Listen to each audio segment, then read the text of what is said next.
Hello friends, welcome to our TT family. शिक्षकों के परिवार जायसवाल कोचिंग सेंटर पर पावर्ड बाय शिक्षा ही प्रकाश है। दोस्तों, बात करेंगे रीट एसएसटी मॉडल पेपर की बात करेंगे। इसके पहले जो है हम मॉडल पेपर में 150 प्रश्न एसएसटी के किए थे, जिसमें आपके सीडीपी के टॉप 30 क्वेश्चन से लैंग्वेज फर्स्ट और लैंग्वेज सेकंड के 30 थे, और आपके 60 क्वेश्चन जो है आपके एसएसटी के थे, जिसका यहाँ पे हम लिंक भी दे दिए गए हैं, तो ज़रूर देख लीजिएगा।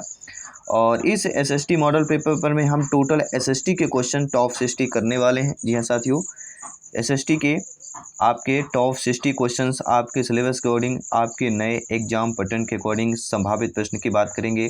आइए जान लेते हैं इस टॉप 60 क्वेश्चनों में से महत्वपूर्ण संपूर्ण सब्जेक्ट में से संपूर्ण सिलेबस में से तैयार किया गया है। आपका फीडबैक कितना है, आप लोगों का स्कोर कितना है। पहला प्रश्न दिया गया कि लोथल था, तो लोथल क्या था, सभी लोग बताइएगा। हड़प्पा सभ्यता का बंदरगाह एवं व्यापारिक केंद्र, हड़प्पा की कृषि तकनीक का केंद्र, हड़प्पा सभ्यता की मूर्तिकला का केंद्र, या सिंधु सभ्यता का शिक्षा का केंद्र। देखिए, लोथल का जिक्र होता है तो लोथल जो था वह हड़प्पा सभ्यता का बंदरगाह एवं व्यापारिक केंद्र था। ठीक है, एवं व्यापारिक केंद्र के साथ यह जहाँ जो स्थित है, यह आपके गोदीबाड़ा में देश विदेश में जहाज आकर यहाँ पर रुकते हैं। गोदीबाड़ा की बात करेंगे। इसी के साथ ही आपका दूसरा प्रश्न यहाँ पे है कि पंच सिद्धांतिका के रचयिता कौन थे।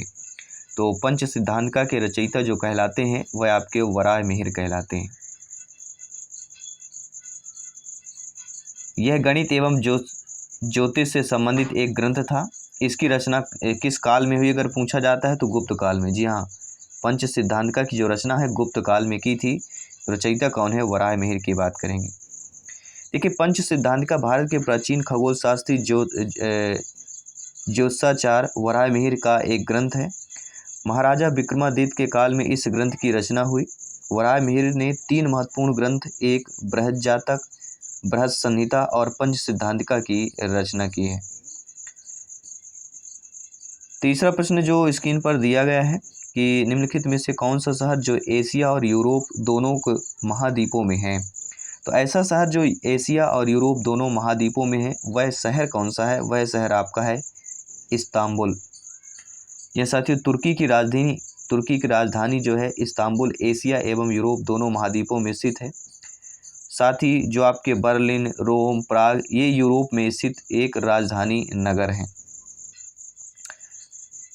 अगला प्रश्न है कि सर्वोच्च न्यायालय ने किस कंस अर्थात वाद में निर्णय देते हुए स्पष्ट किया कि संसद संविधान के मूल स्वरूप में परिवर्तन नहीं कर सकता है। तो किस कंस या वाद में निर्णय दिया गया था। तो यह आपका जो राइट ऑप्शन है वह है केशवानंद भारती केस। जी हाँ, सर्वोच्च न्यायालय ने केशवानंद भारती केस वाद में संविधान के मूल ढांचे की अवधारणा का प्रतिपादन किया और यह निर्णय दिया कि संसद संविधान के मूल स्वरूप में परिवर्तन नहीं कर सकता है। केशवानंद भारती केस की बात करेंगे। अगला, संविधान के किस अनुच्छेद के अंतर्गत भारत के किसी भी राज्य में राष्ट्रपति शासन लागू किया जा सकता है। अनुच्छेद 352, अनुच्छेद 360, अनुच्छेद 370, अनुच्छेद जो है 356। तो संविधान के जिस अनुच्छेद के अंतर्गत जो है भारत के किसी भी राज्य में राष्ट्रपति जो है शासन लागू किया जा सकता है, वह आपका है अनुच्छेद 356। यहाँ साथियों देखिए, भारत के राष्ट्रपति संविधान के अनुच्छेद जो है 352 और 56 तथा 360, 352, 56, 360 के तहत आपातकाल की उद्घोषणा कर सकता है। इसमें जो आपका दिया गया है 352 और 356, यह राज्यों में संवैधानिक तंत्र की विफलता पर राष्ट्रपति शासन तथा 360 में अगर देखा जाए तो यह वित्तीय आयात से संबंधित होता है। तो यहाँ पे जो राइट ऑप्शन हमारा होगा अकॉर्डिंग टू क्वेश्चन अनुच्छेद 356 की बात करेंगे। अगला प्रश्न है, सामाजिक विज्ञान के अध्यापकों को छात्रों को देना चाहिए। तो सामाजिक विज्ञान के अध्यापकों को जो है छात्रों को क्या देना चाहिए। तो इस प्रकार के छात्रों को जो है संस्कारी व्यवस्था, समाज के निर्माण हेतु उपरोक्त सभी प्रकार का ज्ञान देना चाहिए। 3 ओर से समुद्र से घिरा हुआ स्थलीय भाग क्या कहलाता है। तट, द्वीप, डेल्टा या प्रायद्वीप की बात करेंगे। तो 3 ओर से समुद्र से घिरा हुआ जो स्थलीय भाग कहलाता है, वह हमारा भाग आपका प्रायद्वीपीय भाग कहलाता है। जी हाँ साथियों, ऐसा भाग जो तीन ओर से समुद्र से घिरा हो, ऐसे भाग को हम किस नाम से जानते हैं? ऐसे भाग, स्थलीय भाग को प्रायद्वीपीय नाम से जाना जाता है। स्वर्णिम चतुर्भुज परियोजना क्या है? जल विद्युत शक्ति परियोजना, राष्ट्रीय राजमार्ग परियोजना, वन्य जंतु संरक्षण परियोजना या नदी संयोजन परियोजना की बात करेंगे। तो स्वर्णिम चतुर्भुज परियोजना का जिक्र हुआ है तो सभी लोग जानते हैं राष्ट्रीय राजमार्ग परियोजना की बात करते हैं। यह देश के 4 महानगर दिल्ली, कोलकाता, चेन्नई, मुंबई को आपस में जोड़ती है। इस परियोजना के तहत 6 लेन की सड़कों का विकास किया जा रहा है। कितनी लेन? 6 लेन की सड़कों का विकास किया जा रहा है। प्रोजेक्ट कार्य के अंग पूछा गया है। तो देखिए, प्रोजेक्ट कार्य के जो अंग होते हैं वह आप सभी लोग लगभग परिचित होंगे। स्थल का चिन्हीकरण होता है, स्थल का अवलोकन होता है, संबंधित जानकारी का संकलन और रिपोर्ट लेखन। तो यहाँ पे हमारा जो पहला क्या होगा? पहला हमारा होता है स्थल चिन्हीकरण।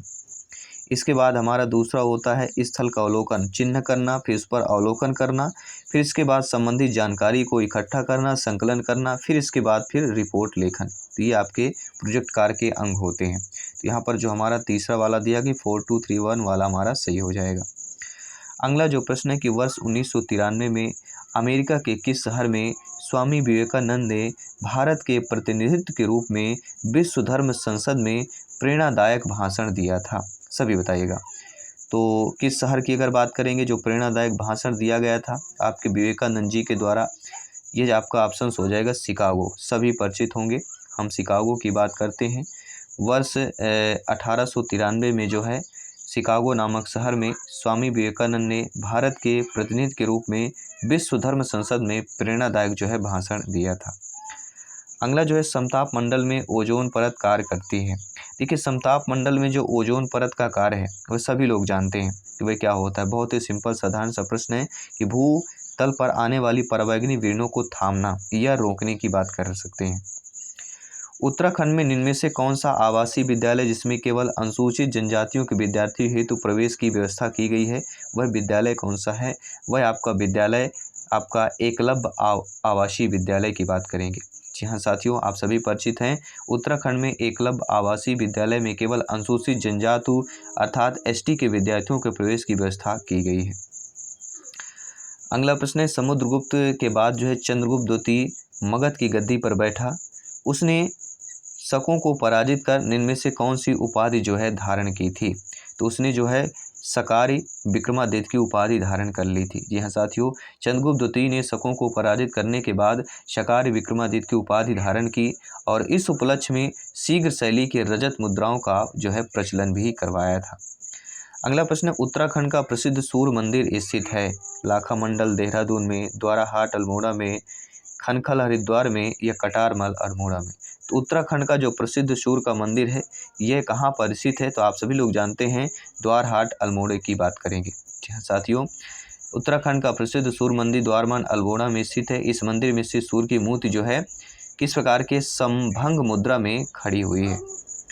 अगला भारत की मानक समय जो यामनोत्तर रेखा वह कितने पूर्वी देशांतर है? 82, 30, 97, 25, 68, 7 या 76, 76? तो भारत की मानक समय देखा जाए जो यामनोत्तर रेखा कहलाती है वह सभी लोग लगभग परिचित होंगे। हम किसकी बात करेंगे? 82, 30 पूर्वी देशांतर की बात करेंगे। पहला ऑप्शन यहाँ पर सही हो जाएगा। अगला प्रश्न है भूमि की माप के आधार पर भू राजस्व और प्रति बिस्वा उपज का आकलन सबसे पहले किसके शासन काल में किया गया? तो भूमि की माप के आधार पर भू राजस्व प्रति बिस्वा उपज का जो आकलन है सबसे पहले जिस शासन काल में जिस शासक में किया गया था वह है आपका अलाउद्दीन खिलजी। जी हाँ साथियों, प्रतिबिंबा उपज का आकलन सबसे पहले जो है अलाउद्दीन खिलजी के द्वारा कराया गया।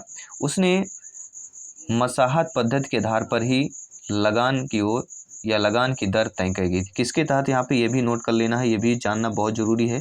तो मसाहत पद्धति के तहत। किसके आधार पर? मसाहत पद्धति के आधार पर।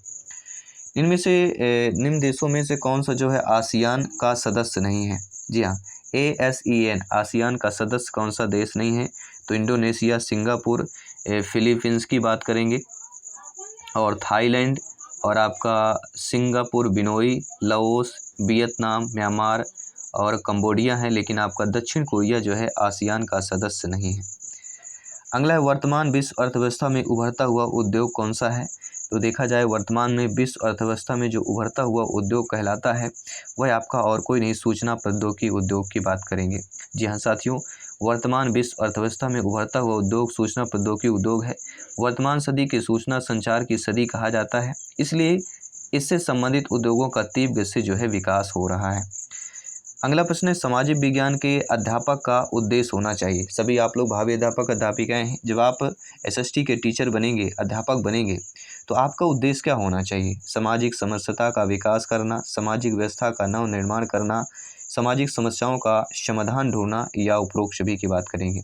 तो आप अच्छी तरीके से जानते हैं सामाजिक विज्ञान के अध्यापक का उद्देश्य है कि सामाजिक को जो है समरसता का विकास किया जाए, सामाजिक व्यवस्था का नवनिर्माण किया जाए, सामाजिक समस्याओं का समाधान ढूंढा जाए। तो ये सभी जो है आपके उद्देश्य होने चाहिए।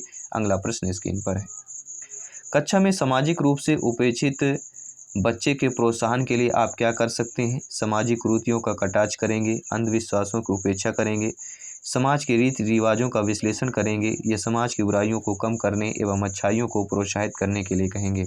तो कक्षा में सामाजिक रूप से जो उपेक्षित बच्चे को प्रोत्साहन के लिए हम कर सकते हैं या आप कर सकते हैं वह यह है कि समाज की बुराइयों को कम करने के लिए अच्छाइयों को प्रोत्साहित करेंगे।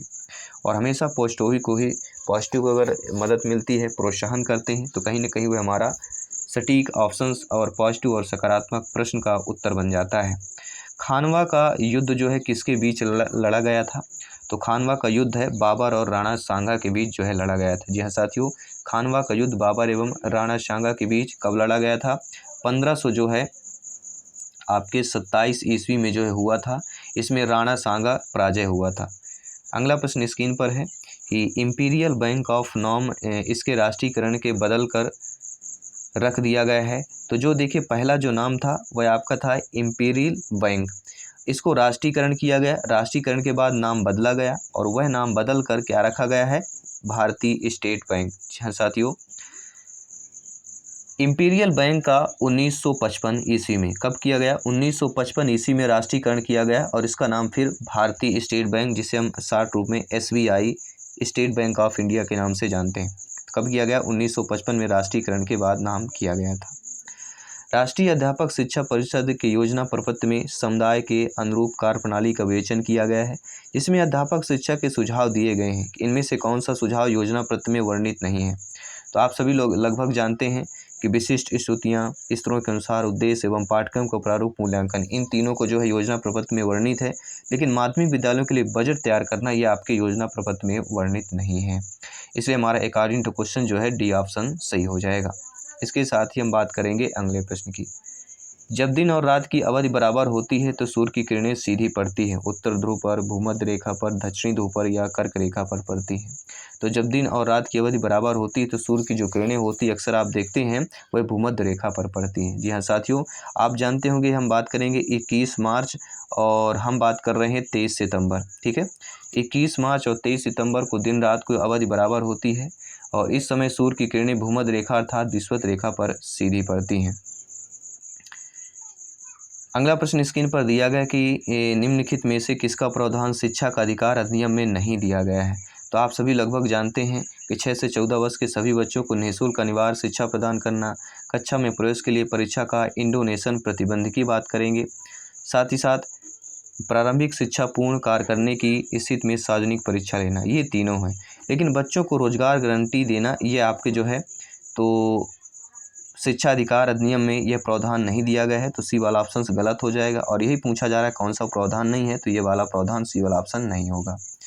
अगला प्रश्न है ISI चिन्हित जो संबंधित होता है किससे होता है? तो सभी लोग जानते हैं ISI का जो मार्क होता होगा, अक्सर देखते हैं जो खाद्य सामग्री होती है उसमें ISI का मार्क लगा होता है। ठीक है, तो वस्तुओं की गुणवत्ता को यह बताता है। जी हाँ, ISI का चिन्ह वस्तुओं की गुणवत्ता से संबंधित है और इसका चिन्ह लगने से वस्तु की उच्च गुणवत्ता का प्रमाण हमें मिलता है कि इस वस्तु की जो गुणवत्ता है वह उच्च है। विश्व में गन्ने का उत्पादन सर्वाधिक किस देश में होता है? तो सभी लोग जानते हैं अगर गन्ने के उत्पादन की बात करें तो विश्व में जो ब्राज़ील का नाम सर्वोपरि आता है, इसके बाद दूसरे नंबर पर भारत का आता है। ठीक है, और जबकि चीनी का सबसे बड़ा उपभोक्ता की बात करें, उपभोक्ता मतलब सभी लोग जानते हैं, तो उपभोक्ता में अगर आता है कि विश्व में जो है चीनी का उपभोक्ता में नंबर 1 कौन है? तो भारत है। लेकिन उत्पादन में ब्राज़ील है, भारत दूसरे नंबर पर आता है। अगला प्रश्न है, उत्तराखंड का वह लोकगीत जो विरह, वियोग, व्याकुलता के लिए गाया जाता है, वह क्या कहलाता है? तो वह आपका राइट ऑप्शन है आपका झुमेलो। जी हाँ साथियों,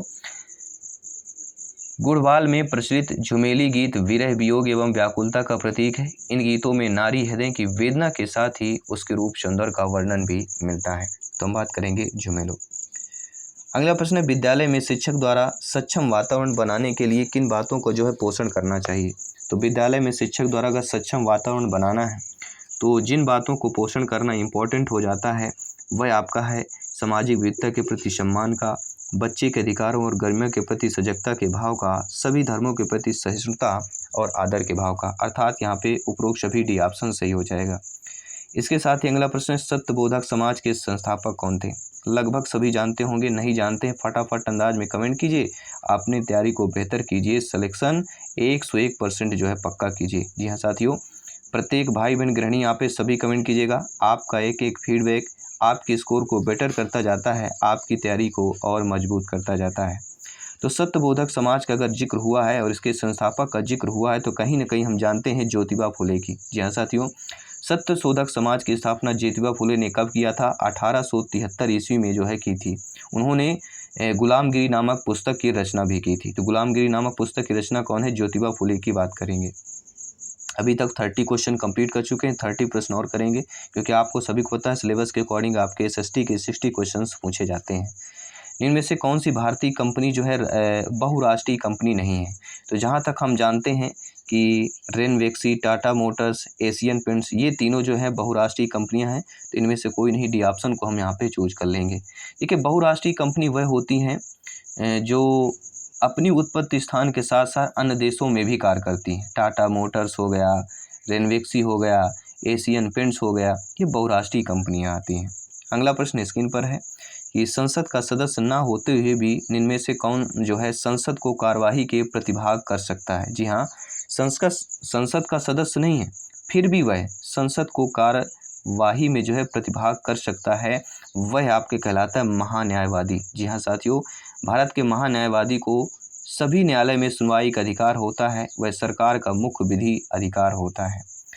अगला प्रश्न है, भारत के संविधान की प्रस्तावना में किस संविधान संशोधन के द्वारा समाजवादी धर्मनिरपेक्ष शब्द को जो है सम्मिलित किया गया है? तो वह आपका है 42वें संशोधन। जी हाँ साथियों, भारत के संविधान के प्रस्ताव में 42वें संशोधन अधिनियम 1976 के द्वारा जो है समाजवादी, धर्मनिरपेक्ष और अखंडता शब्द जो है जोड़े गए हैं। वह देश जहां 100% जनसंख्या नगरों में वास करती है वह कौन सा देश है? वह आपका है, सभी लोग जानते हैं, सिंगापुर। जी हाँ साथियों, विश्व में सिंगापुर तथा हांगकांग वह देश है जहां की 100% जनसंख्या नगरों में जो है निवास करती है। भारत में ग्रीष्मकालीन मानसूनी हवाएं किस जो है दिशा की ओर चलती हैं? तो जब भी ग्रीष्मकालीन मानसूनी हवाओं की जिक्र करते हैं, भारत की बात करते हैं, तो दक्षिण पश्चिम से उत्तर पूर्व की ओर चलती हैं। जी हाँ, भारत में ग्रीष्मकाल जो मानसून हवाएं होती हैं वह दक्षिण पश्चिम से उत्तर पूर्व की ओर चलती हैं। और दक्षिण पश्चिम सभी लोग जानते हैं, दक्षिण में आपका क्या हो गया, ठीक है, तो दक्षिण में तमिलनाडु हो गया और पश्चिम में गुजरात हो गया, ठीक है, उत्तर में जम्मू कश्मीर, पूर्व में आपका कौन सा कह सकते हैं, अरुणाचल प्रदेश कह सकते हैं, ठीक है। अगला प्रश्न है, वेदों की ओर लौटो किसके द्वारा कहा गया है? तो वेदों की ओर लौटो यह नारा या कथन किसके द्वारा कहा गया है? तो सभी लोग जानते हैं, स्वामी दयानंद सरस्वती की बात करेंगे। जी हाँ साथियों, महर्षि स्वामी दयानंद सरस्वती आधुनिक भारत के चिंतक तथा आर्य समाज के संस्थापक थे। उनके बचपन का नाम मूल शंकर था। उन्होंने वेदों के प्रचार के लिए मुंबई में आर्य समाज की स्थापना की। वेदों की ओर लौटो इनका स्वामी दयानंद सरस्वती जी का नारा था। मुगल शासन प्रणाली में दीवान एतन नामक अधिकारी का क्या कार्य था? तो गुलाम शासन प्रणाली में दीवान एतन नामक अधिकारी का जो कार्य था वह यह था कि वेतन संबंधी मामलों को देखना।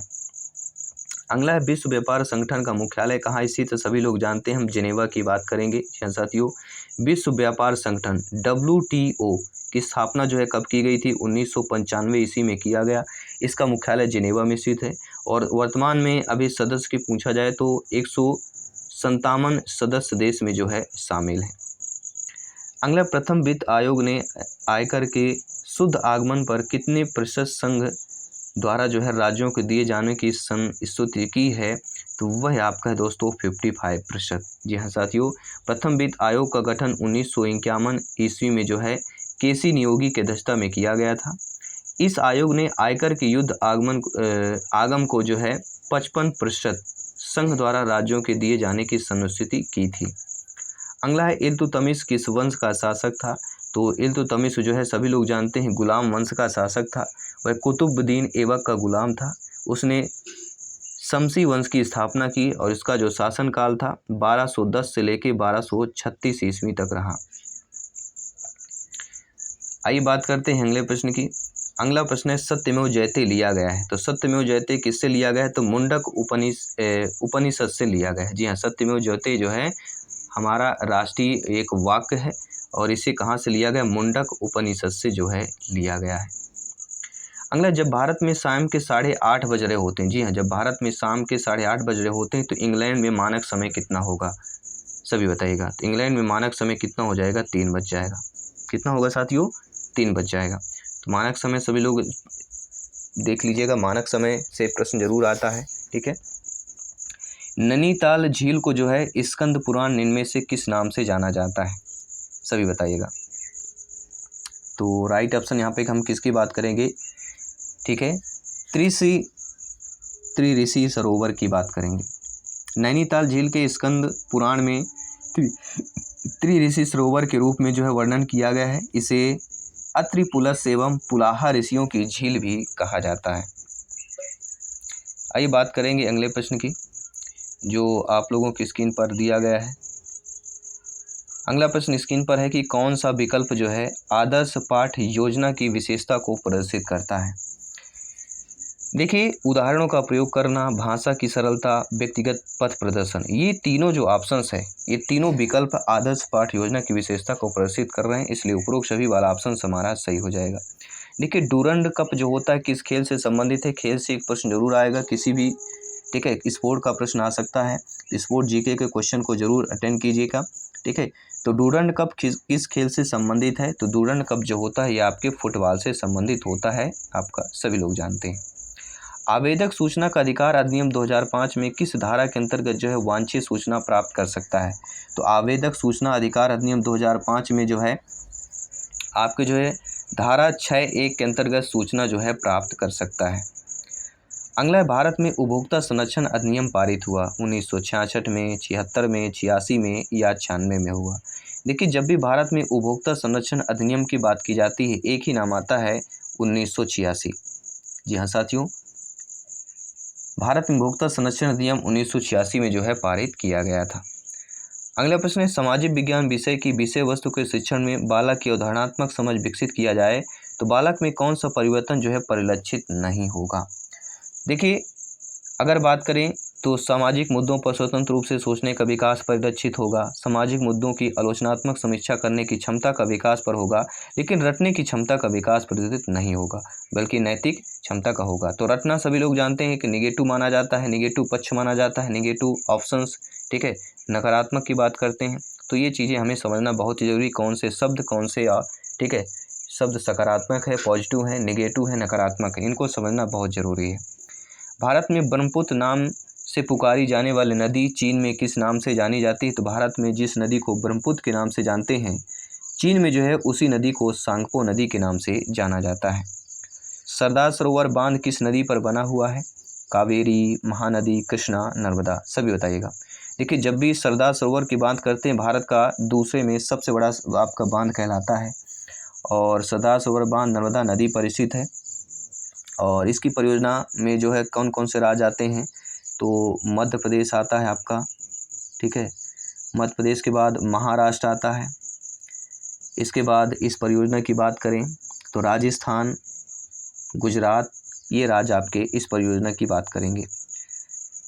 अस्पृश्यता का अंत भारतीय संविधान के किस अनुच्छेद में वर्णित किया गया है, तो अस्पृश्यता का जो अंत है भारतीय संविधान में जो है अनुच्छेद 17 में जो है वर्णित किया गया है। अगला प्रश्न है संसद में प्रश्नकाल के समय किस प्रकार के प्रश्न पूछे जाते हैं, तो संसद में जो प्रश्नकाल का होता है कि, ठीक है, प्रश्नकाल का जो समय होता है तो किस प्रकार के प्रश्न पूछे जाते हैं, तो अक्सर आप देखते हैं तो आंतरिक और तारांकिक दोनों प्रश्न जो है पूछे जाते हैं। वर्ष 2011 की जनगणना के आंकड़ों के अनुसार उत्तराखंड की जनसंख्या कौन। देखिए रीट एसएसटी को, और ऐसा नहीं कि राजस्थान की जनसंख्या पूछा जा सकता है। देखिए विश्व जियोग्राफी, भारत की जियोग्राफी और आपके राज्य की जियोग्राफी किसी भी प्रश्न से पूछा जा सकता है। तो वर्ष 2011 की जनगणना के अनुसार उत्तराखंड की जनसंख्या क्या है, तो उत्तराखंड की जनसंख्या देखा जाए तो आपके 10,116752 की बात करेंगे। अर्थात आप समझ गए होंगे यहाँ जहाँ की 10 की वृद्धि दर लगभग कह सकते हैं 19.15% जो है 10 साल में इतनी वृद्धि हुई है। और घनत्व अगर देखा जाए तो 189 है। स्त्री पुरुष का अनुपात अगर उत्तराखंड में देखा जाए तो 863 के आसपास है। ठीक है, तो ये चीज़ें हमें हर एक राज्य का जानना बहुत ज़रूरी है।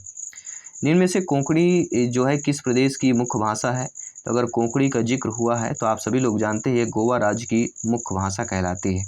जी हाँ, किसकी बात करेंगे, गोवा के मुख्य प्रादेशिक भाषा कोंकणी और साथ ही साथ मराठी भी है, ये भी आपको नोट कर लेना है।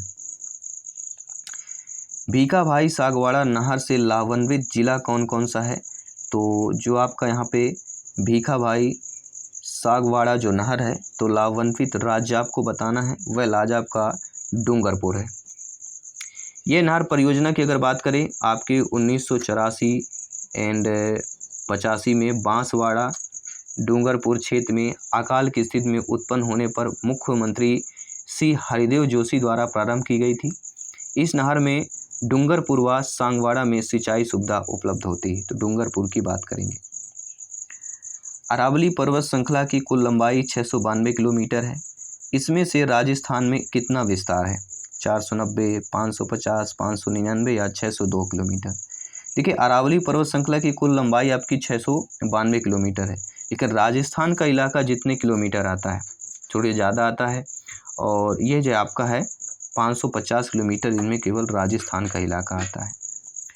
विधानमंडल में बजट पारित होने से पूर्व राज्यपाल जो है किस निधि से व्यय की अनुमति दे सकता है, खाली स्थान यहाँ पे है, आपको चयन करना है संचित निधि, राज्य आकस्मिक निधि, राज्य निधि या इनमें से कोई नहीं। देखिए विधान मंडल में जो है बजट पारित होने से पूर्व राज्यपाल जो है वह आपके राज्य आकस्मिक निधि से जो है व्यय की अनुमति दे सकता है, बी ऑप्शन यहाँ पे सही कर लेंगे। रेगिस्तान के सागवान अर्थात राजस्थान के सागवान के नाम से जो वृक्ष जाना जाता है वह कौन सा है, तो सागवान को सभी लोग जानते हैं किस नाम से जाना जाता है, तो वह आपका है रोहिणा। जी हाँ साथियों, रेगिस्तान में जो सागवान है कि जो वृक्ष हैं उनको जो है रोहिणा के नाम से जो है जाना जाता है। अगला, छात्रों में सृजनात्मकता का निर्माण करने के लिए आप क्या करेंगे, सभी बताइएगा। छात्रों को कक्षा में पढ़ाएंगे, छात्रों को गृह कार्य देंगे, छात्रों को प्रोजेक्ट कार्य देंगे या नवाचार संबंधी कार्य देंगे। तो छात्रों में जो है सृजनात्मकता का निर्माण करना है तो सर्वप्रथम आप जो कर सकते हैं, आपको जो है छात्रों को प्रोजेक्ट कार्य देना चाहिए, क्योंकि छात्रों में क्रिएटिविटी सृजनात्मकता का निर्माण करना है तो प्रोजेक्ट कार्य सबसे अच्छा तरीका होता है। अगला प्रश्न स्क्रीन पर है कि इंदिरा गांधी नहर के 0 पॉइंट अर्थात मोहनगढ़ से निकाली गई नहरें कौन कौन सी है, लीलवा व दीघा, बीरबल शाखा, सागर मलगोपा या ये सभी नहरें हैं। तो इंदिरा गांधी नहर के 0 पॉइंट अर्थात मोहनगढ़ से निकाली गई जो नहरें हैं वह आपकी लीलवा व दीघा है, पहला ऑप्शन सही हो जाएगा। तो thanks for watching and sharing and caring and supporting. तो टॉप यहाँ पे 60 क्वेश्चन हमने एसएसटी के किया। आई होप आप सभी प्यारे मित्र अच्छे तरीके से समझ पाए होंगे। बेहतरीन तरीके से प्रिपरेशन कीजिए। बाकी मॉडल पेपर, प्रैक्टिस पेपर चल रहे हैं, ज्वाइन कीजिए प्रत्येक क्लास, ठीक है। और अपने टीटी फैमिली को आपने नहीं ज्वाइन किया तो ज़रूर ज्वाइन कीजिए, ताकि आने वाली क्लासेज बेहतरीन आप लोग तरीके से अटेंड कर सकें, अपने तैयारी को बेहतर कर सकें और इस बार सिलेक्शन 101% जो है पक्का कर सकें। मैं आपके साथ जयसवाल सर आपकी अगली क्लास, अगली प्रैक्टिस पेपर, मॉडल पेपर पर मिलता हूँ। तब तक के लिए सभी मित्रों को जय हिंद, वंदे मातरम, धन्यवाद सभी का।